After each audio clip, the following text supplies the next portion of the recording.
నీతి కార్యములు నాకై చేసితి ఆరాధన, నాలోని బాధను ఆలకించితివి ఆరాధన. నా అవమానం తొలగించితివి, నాకు తోడై నిలచితివి.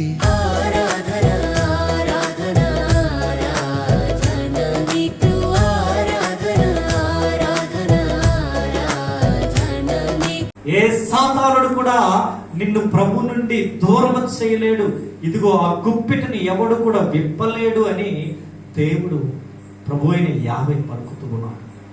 ఆ యావే తండ్రి కుమార రూపాన యేసు క్రీస్తుగా శరీరముగా మన మధ్యన ప్రతిష్ఠ చేయబడి మనతో తన వాక్కుని ఈరోజు వివరిస్తూ ఉన్నాడు. తన మాటలను వినిపిస్తూ ఉన్నాడు. హృదయాన్ని తన వాక్కుతో చెక్కుతూ ఉన్నాడు. ప్రియ దేవుని బిడ్డలారా, కొన్నిసార్లు మనకు ఇబ్బందికరముగా ఉంటూ ఉన్నది వాక్కు, కొన్నిసార్లు బాధాకరముగా ఉంటాయి మాటలు కఠినముగా ఉండటం చేత. కానీ ఇవన్నీ కూడా నిన్ను ఆత్మీయ జీవితంలో బలపరచడానికి, రక్షణ మార్గంలో నడిపించడానికి మాత్రమే. నీ ముందు విరచబడుతున్నటువంటి దేవుని వాక్కు నీకు ఆశీర్వాదకరముగా, నిన్ను వాక్కుతో బంధించబడే లాగున, నీవు ఆ వాక్కులో ఉండేలాగున ప్రార్థన. అందుకనే యోహాను సువార్తలో 1వ అధ్యాయం 1వ వచనంలోనే చక్కటి మాటను మనం వింటూ ఉన్నాం. ఆదిలో వాక్కు ఉండెను, ఆ వాక్కు దేవుడై ఉండెను, ఆ వాక్కు మానవుడై మన మధ్యన ఉండును. దేవుడే వాక్కు అయి, ఆ వాక్కు అయిన దేవుడే దివ్య సంప్రసాద రూపంలో మన మధ్య ప్రతిష్ఠ చేయబడి తన మాటలను విప్పుతూ ఉన్నాడు. తన మాటలను మనకి అందిస్తూ ఉన్నాడు. అధైర్యపడవద్దు, నిరాశ చెందవద్దు. ఇదిగో నిన్ను చూచేవాడు, నిన్ను సృజించిన వాడును, నిన్ను నడిపించేవాడును, నిన్ను బ్రతికిస్తున్నటువంటి వాడు, జీవము కలిగిన దేవుడును నేను నీకుండగా నిన్ను అనాథునిగా వదిలిపెడతానని అనుకుంటున్నావా? శాశ్వతమైన ప్రేమతో నేను నిన్ను ప్రేమిస్తూ ఉన్నాను. వాక్కుకు విధేయులుగా అంటున్నాను. అందుకనే నిన్నటి రోజున మనము 3వ సామాన్య ఆదివారంలోకి వెళ్ళినాము. కాబట్టి ఇప్పుడు మనమంతా ఈ యొక్క సామాన్య 3వ ఆదివారంలో ఉన్న మనకి పరిశుద్ధ పోపు గారు, ఫ్రాన్సిస్ పోపు గారు ఈ సామాన్య 3వ ఆదివారాన్ని దైవ వాక్కు ఆదివారముగా మలిచి ఉన్నారు.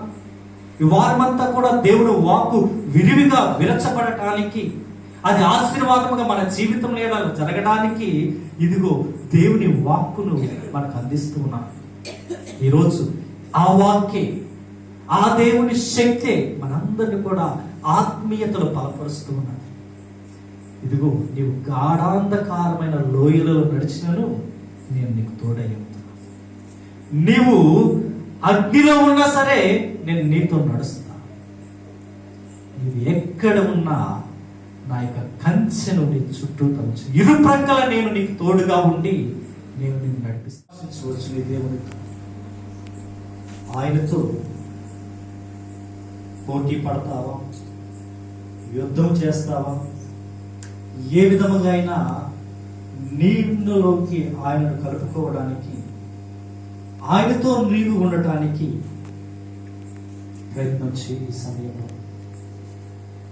కార్మెల్ కృపా సన్నిధి ధ్యాన కేంద్రంలో ఈరోజు జరుగుతున్నటువంటి ఈ యొక్క దివ్య సప్రసాద్ ఆరాధన ఒక ఆశీర్వాదముగా మన జీవితంలోకి మారాలి. క్రీస్తే నీ జీవితంలోనికి వచ్చే విధముగా నీ దేవునిని నీ హృదయ అంతరంగముల నుండి ప్రార్థన చేయి. ఈ దేవాలయంలో, నీ దేవుని సన్నిధిలో, నీ దగ్గర ప్రతిష్ఠ చేయబడి నీ ముందు ఉన్నటువంటి నీ క్రీస్తుని నీవు ప్రార్థించు. ప్రియుడా, రాజుల దినచర్య 2వ గ్రంథంలో 7వ అధ్యాయంలో 15వ వచనంలో చక్కటి మాట ఒకటి ఉన్నది.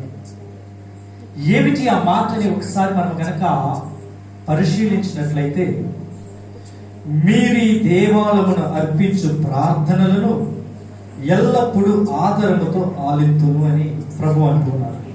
ఈ సన్నిధిలో, ఈ దేవాలయంలో నీవు అర్పించు ప్రార్థనలు ప్రభు ఆలకిస్తారు అని ఈరోజు ప్రభు మాట్లాడుతూ ఉన్నారు.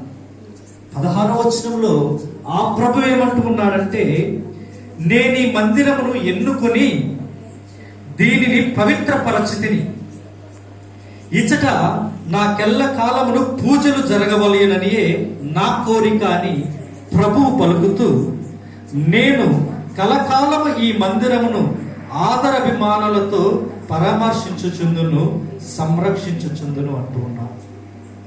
నిజమే ప్రియ దేవుని బిడ్డలారా, ఒకసారి ఈ యొక్క కృపా సన్నిధి ఇక్కడ నిర్మించక మునుపు, కృపా సన్నిధిగా ఈ యొక్క దేవాలయం మారక మునుపు ఈ ప్రాంతం ఎలా ఉన్నదో ఒకసారి మిమ్మల్ని మీరు ఒక జ్ఞాపకం చేసుకోనండి. ఈ ప్రాంతం అంతటిని, ఈ స్థలం అంతటిని ఏ విధముగా ఉన్నదో ఇంతకు ముందు ఒకసారి ఆత్మ పరిశీలన చేయండి. చెట్లు, పుట్టలు, పాములు, రాళ్ళు, రకరకాలైనటువంటి చెడు క్రియలు, సాతానుకు సంబంధించినటువంటి కార్యములన్నీ కూడా ఈ యొక్క ప్రాంతంలో జరుగుతూ ఉండేవి. అందరూ కూడా చూచి చూడనట్లు వెళ్ళిపోతూ ఉండేవారు. ఎన్నో రకాలైనటువంటి చీకటి కార్యాలు జరుగుతూ ఉండేవి. కానీ ప్రభువు గొప్పవాడు, నీ దేవుడు, నీ తండ్రి తన బిడ్డలను ఇక్కడికి తీసుకురావడానికి పాడైపోయిన దానిని బాగు చేస్తూ, పడిపోయిన దానిని నిలబెడుతూ, బలహీనముగా ఉన్న దానిని బలపరుస్తూ ఈ యొక్క ప్రాంతాన్ని తన సన్నిధిగా, కృపా సన్నిధిగా, ఆయన కృప మన ఎడల ఉంచడానికి, నా కృప నీకు చాలును అంటూ ఇదిగో ఈ ప్రాంతాన్ని ఆత్మీయ ప్రాంతముగా, ఆశీర్వాద ప్రాంతముగా, దేవుని సన్నిధిగా తయారు చేస్తూ ఉన్నాడు. అందుకనే ఈనాడు మనం విన్నటువంటి ఒక వాక్యంలో ప్రభు చెప్తున్నటువంటి మాట చూద్దాం మరొకసారి. మీరు ఈ దేవాలయమున అర్పించు ప్రార్థనలను ఎల్లప్పుడూ ఆదరముతో ఆలకిస్తాను అని ప్రభు మాట్లాడుతూ 16వ వచనంలో, నేను ఈ మందిరమును ఎన్నుకొని దీనిని పవిత్ర పరిచితిని అని ప్రభువే రుడిగా తెలియజేస్తూ ఉన్నాడు. అట్లాగే ఇచ్చట నాకెల్ల కాలమును పూజలు జరగవలయుననియే ప్రభు యొక్క కోరిక అంట.